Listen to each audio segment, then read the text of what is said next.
Tras 9 años de la apertura del nuevo orden mundial en 1991 como resultado de la desintegración de la Unión Soviética y el fin de la Guerra Fría, la llegada del nuevo milenio representó para Occidente la oportunidad de replantear los preceptos del nuevo orden mundial, que en voz del propio expresidente norteamericano George Bush padre propugnaba por forjar un orden internacional que permitiera a las naciones prosperar y vivir bajo los principios de justicia, armonía y paz, enmarcado en la garantía de que los Estados Unidos proporcionaría al orbe un mundo libre de la amenaza del terror.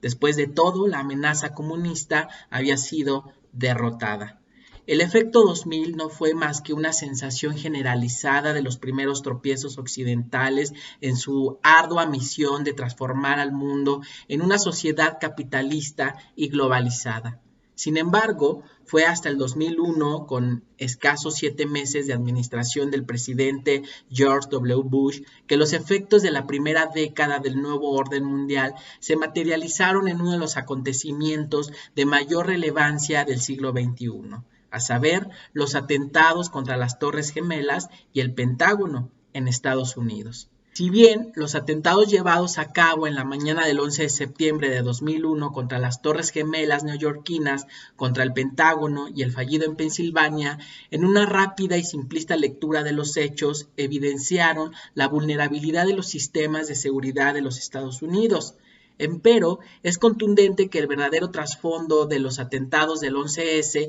se ubica en relación con los antecedentes a priori del nuevo orden mundial, que bajo el liderazgo de los norteamericanos buscó a toda costa y a todo galope imponerse. Así fue en América Latina, en los Balcanes, en Asia Central, guiñando a China y con claroscuros en África y Medio Oriente. Camino forjado en gran parte durante la década de los 90 del siglo XX. El común denominador, la contundente decisión de los Estados Unidos en no dudar usar la maquinaria diplomática y militar para intervenir directa o indirectamente en toda nación en donde fuera necesario. Tal fue el caso de Haití en 1991, Somalia en 1992 o las guerras secesionistas en la península de los Balcanes en 1995, 1997 y 1999. De esta forma, los norteamericanos daban pasos firmes en su misión por introducir sus políticas de corte neoliberal y con ello perpetuar la instauración del nuevo orden mundial.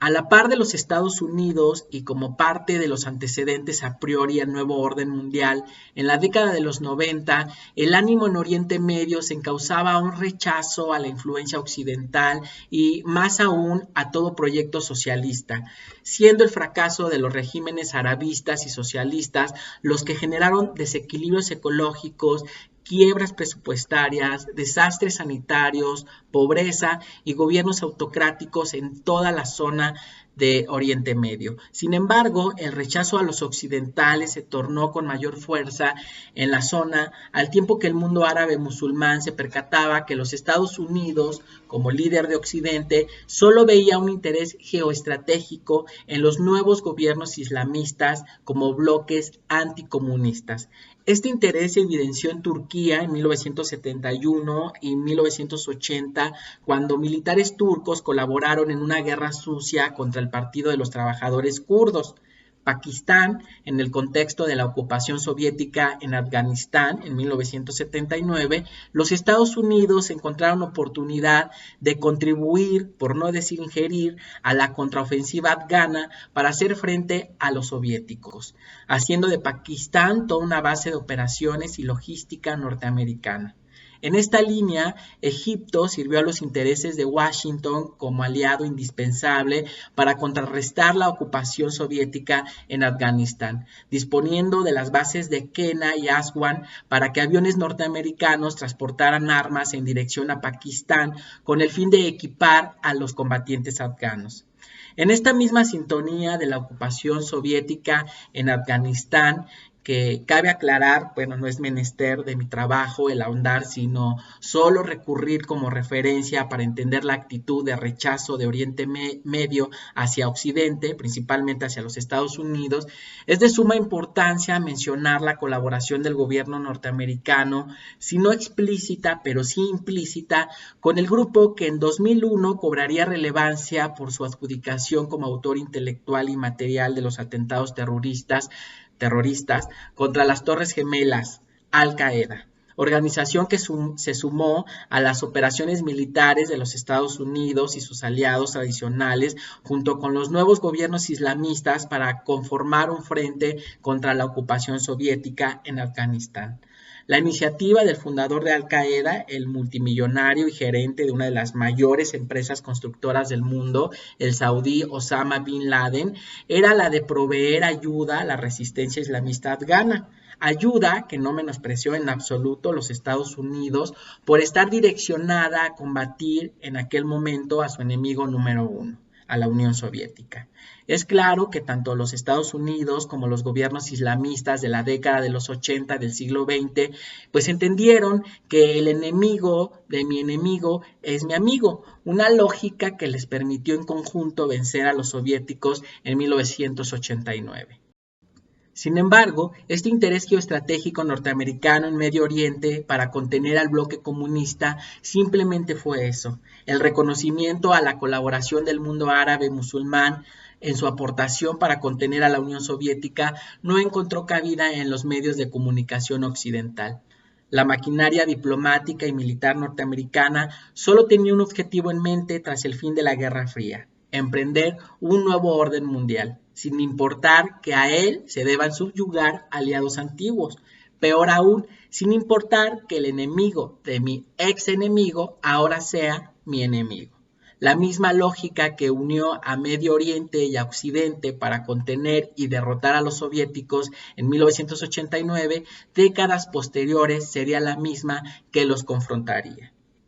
Los atentados del 11S en Estados Unidos por el grupo terrorista Al-Qaeda evidenciaron no solo los ineficaces sistemas de seguridad norteamericanos, sino la inconformidad de un antiguo aliado que consciente o inconscientemente contribuyó al verdadero objetivo de los Estados Unidos y al que también tarde o temprano debía alinearse: la imposición de un nuevo orden mundial con los Estados Unidos como único autor intelectual y material.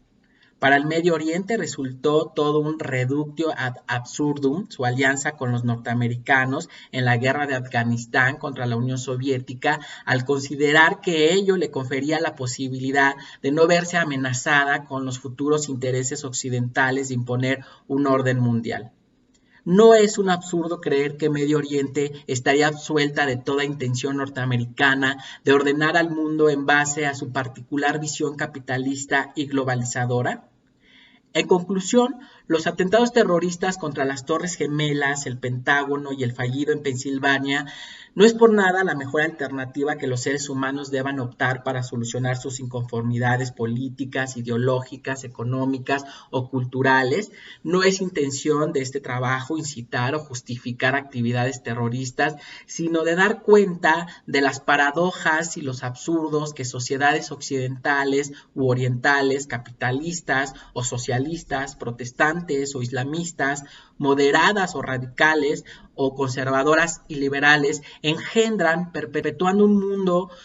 que no garantiza alianzas, un orden que no garantiza alianzas, pero sí certidumbre de que siempre habrá una amenaza a la que se debe combatir. Reducir los atentados del 11S como una acción cometida por un grupo de maniáticos religiosos islamistas es caer en un simple y barato argumento que encuentra pared con un análisis más profundo sobre las acciones cometidas por los Estados Unidos contra el Medio Oriente desde décadas atrás al 11S. Por tanto, no resulta nada extraño que los atentados a las Torres Gemelas sean más una represalia que un acto de odio aislado contra los norteamericanos. En pocas palabras, y con esto concluyo, a toda acción una reacción. Y es contundente que el 11S es la reacción de una serie de malas acciones norteamericanas.